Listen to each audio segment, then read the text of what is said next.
যে এই গাছটাতে অনেক ভূত থাকে, অনেক ব্যক্তি থাকে, এই গাছটাতে যাওয়া যাবে না, এই গাছের কাছে গেলে তো গাছটা এখনো ঠিক আগের মতোই আছে। বা চলেন গাছটার কাছে যাই।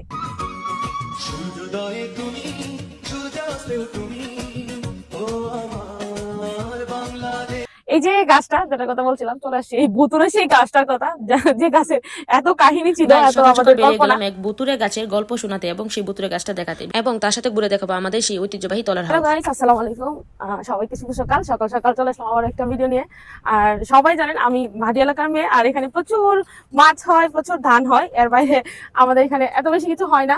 তো আমি সেই জায়গায় জন্ম নিয়ে অনেক গর্ববোধ করি যে আমার এলাকার প্রত্যেকটা মানুষ এত ভালো যে আসলে আমি বলে বোঝাতে পারবো না। ভাটি এলাকার মানুষ অনেক কাঠি হয়। আজকে আমি আপনাদেরকে আমার যে হাওরের যে ভিউটা সেটাই দেখাবো। এবং আমি খুব সকাল সকাল বের হয়েছিলাম, কিন্তু আস্তে আস্তে অনেকটা লেট হয়ে গেছে। আর অলরেডি সূর্য উঠে গেছে, কুয়াশা, ভাবছিলাম যে কুয়াশা ভিডিও করবো, তো কুয়াশা কেটে গেছে অলরেডি। আমাদের এলাকার মানুষ সবাই হচ্ছে মাঠে চলে আসছে কাজ করতে। এই যে দেখতেছেন, এগুলা হচ্ছে ছোট ছোট ধানের চারা, যেগুলো উঠায়া পাশের জমিতে লাগানো হবে, আর সেগুলোতে হচ্ছে ধান হবে। আমাদের সবচেয়ে প্রধান ফসল যেটা, সেটা হচ্ছে ধান। আমাদের এখানে প্রচুর ধান হয়। আর পাশাপাশি হচ্ছে মানুষ আরো অল্প অল্প অনেক কিছু করে, যেমন পেঁয়াজ, রসুন, তারপর হচ্ছে মিষ্টি কুমড়া, শসা, এগুলো খুব কম কম হয়, মরিচ, কিন্তু ভুট্টা। কিন্তু আমাদের এখানে উল্লেখযোগ্য ফসল যেটা, সেটা হচ্ছে ধান। আর এই যে দেখেন, এগুলো হচ্ছে মিষ্টি কুমড়া বাগান। এই যে এখানে মিষ্টি কুমড়া গাছ অলরেডি হচ্ছে উঠে গেছে।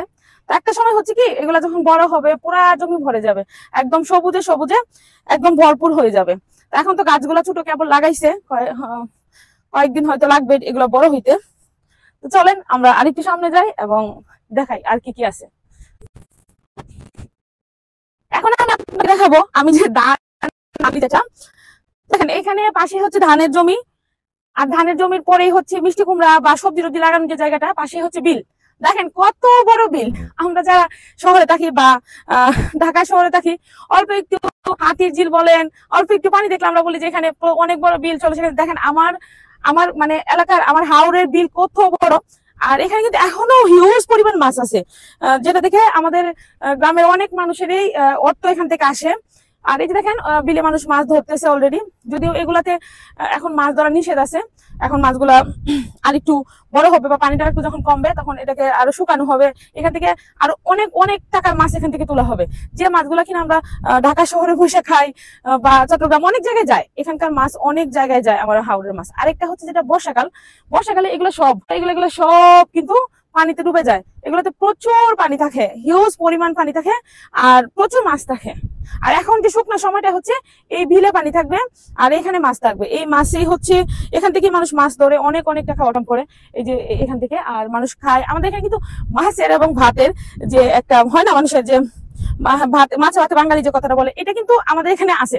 আমাদের এখানকার যে একদম মনে করেন খুবই গরিব, যার কাছে অনেক অনেক টাকা নাই, কিন্তু এরা কখনো বুঝে না ভাতের কষ্ট, মাছের কষ্ট কি। কারণ এগুলো আমাদের আলহামদুলিল্লাহ যে এই সম্পদটা আল্লাহ হচ্ছে আমাদের এখানে দিছে প্রচুর পরিমাণে। আর ছোটবেলা থেকে আমরা হচ্ছে মাছ ভাত এটা খুব পছন্দ করি। আমি না, ইভেন আমার এলাকার যত ভাই বোন বা এখনো পর্যন্ত ছোট ফুলাফান যারা আছে, মানে হিউজ পরিমাণ মাছ ভাতটা বেশি পছন্দ করে। লিটারালি আমি তো মানে যে কোনো জায়গায় যাই না কেন, আমার তো আমি যদি 5 স্টার হোটেলেও যাই, আমার মানে যে আমি একটু মাছ ভাত খাইতে পারলে হয়তো আমার অনেক তৃপ্তি লাগতো। এটা হচ্ছে হয় না নারীর টান, ছোটবেলা থেকে। আমি তো গ্রামের মেয়ে, গ্রামে বড় হয়েছি, এটা হচ্ছে আমার রক্ত মাংসে জড়ায় আছে। তো চলেন অন্য সাইডে যাই। চলো, দেখেন কত বড় মাঠ। আর এই মাঠগুলোর মধ্যে আসলে না, কি বলবো, মানে প্রচুর একটা শান্তি লাগে। ছোট হলে আসতাম মাঝে মধ্যে, আব্বার সাথে আমরা এই জায়গাটাতে আসতাম। আর ওই যে একটা গাছ দেখতে পাচ্ছেন না, ওদিকে একটা গাছ, অনেক পুরনো। এটা আমি তো অনেক ছোট ছিলাম তখনও এই গাছটা আমার কাছে এতটুকু ছিল, এখনো কিন্তু ঠিক সেরকমই আছে এই গাছটা। যে গাছটা সম্পর্কে না ছোটবেলা একটা ধারণা ছিল যে এই গাছটাতে অনেক ভূত থাকে, অনেক ব্যক্তি থাকে, এই গাছটাতে যাওয়া যাবে না, এই গাছের কাছে গেলে অনেক কিছু হবে, অনেক ভূতের ভয় ছিল এই গাছটা সম্পর্কে। এবার এখন দেখেন কত কাছে, একদম ভূতের কোনো ভয় নাই। বা এখন তো বড় হয়েছি বুঝি, আর তখন বিশাল একটা ভয় কাজ করতো। আর ওই যে ওইদিকে একটা গ্রাম দেখা যায়, ওর নানার বাড়ি। আর ওখান থেকে যখন আমরা ট্রলারে করে আসতাম, কারণ যেহেতু বর্ষাকালে এটাতে পানি হয়ে যায়, আমরা ট্রলারে আসতাম। আর ট্রলারে আইসা মানে এই গাছটা যখন দেখতাম, তখন মনে করতাম যে আমরা চলে আসছি আমাদের বাড়িতে। এই গাছটা ছিল আমাদের দিক নির্দেশনা, যেটা দেখে ভাবতাম যে আমরা বাড়ির সামনে চলে আসছি। তো গাছটা এখনো ঠিক আগের মতোই আছে, মাঝখান থেকে আমরা বুড়ি হয়ে যাইতেছি। চলেন গাছটার কাছে যাই।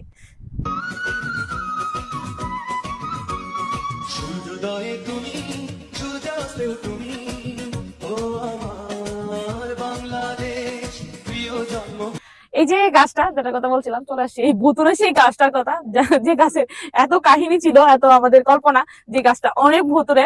বাট আসলে কিন্তু এরকম না, ছোটবেলা হয় না কিছু ভয়ভীতি কাজ করে, ঠিক সেরকম আমরা যে হয় না কিছু কল্পনার কিছু গাছ থাকে বা ভারী থাকে, মনে হয় যেটা মানে ভুতুরে কোনো কিছু আছে।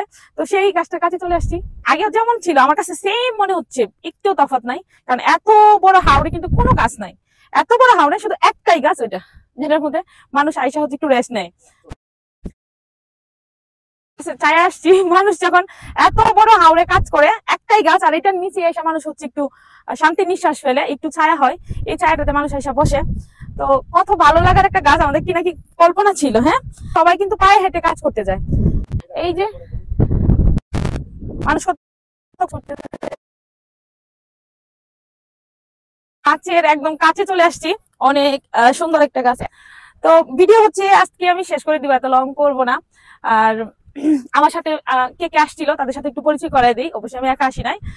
এই হচ্ছে রিমন, ছোট ভাই, আমার ডিরেক্টর। সে খুব ভালো ডিরেকশন দিতে পারে, আজকে মানে টোটাল ভিডিও ফটো সব ডিরেকশনে করা। আর আমাদের সাথে ক্যামেরায় যে ফটোগ্রাফার ছিল তার সাথে পরিচয় করাই দিই। আমাদের ক্যামেরাম্যান, আজকে ক্যামেরাম্যান হচ্ছে হ্যারি চৌধুরী, আমার কাজিন ছোট ভাই। সে সবসময় ক্যামেরা পিছনে কাজ করে। আমার নতুন ক্যামেরাম্যান আমার সাথে জয়েন হতে যাচ্ছে, আপনারা হচ্ছে রেগুলারলি তার ভিডিও পাবেন। সেও খুব সুন্দর ছবি তুলে। তো টোটাল ওদের সহযোগিতায় আজকের ট্যুর আর আজকের এই প্রোগ্রাম আপনাদের সাথে তুলে ধরা। আমার নিজের হাওড়, আমার নিজের এলাকা এত সুন্দর, ও মাই গড, খুব ভালো লাগতেছে। তো আজকের মতো ভিডিও এখানেই শেষ করছি। ইনশাল্লাহ আগামীকালকে বা আগামী সামনের দিনগুলোর মধ্যে, যেহেতু আমি কয়েকদিন আছি গ্রামে, ভালো কিছু ভিডিও আপনাদেরকে দেওয়ার চেষ্টা করবো। ততক্ষণ পর্যন্ত সবাই ভালো থাকেন। আল্লাহ হাফেজ।